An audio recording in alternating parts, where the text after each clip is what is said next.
să se rezolve ecuația irațională din figură. Se scriu condiții de echilibru, condiții de existență ale radicalului discepar.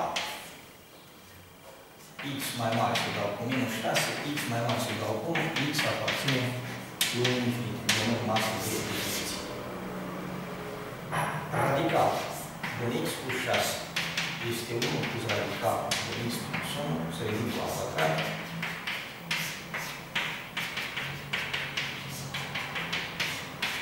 Dăm X plus 6 egal cu 1 plus X minus 1 plus 2 radical din X minus 1. X cu X se duce, 6 egal cu 2 radical din X minus 1, 3 radical din X minus 1.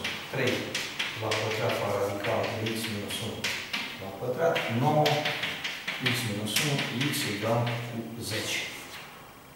Ia să vedem. Dacă vrei, că 10 aparține intervalului 1 infinit.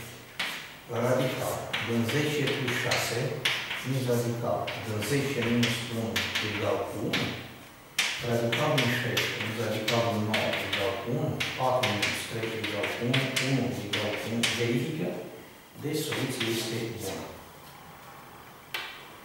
Obligatoriu trebuie să facă domeniul de existență al exercițiului ca să nu se lucreze aiurea. Adică să dea niște, să lucreze degeaba. Poate nu este bun exercițiu. Deci, ați face domeniul de existență și apoi vedem și încercăm să o verificăm.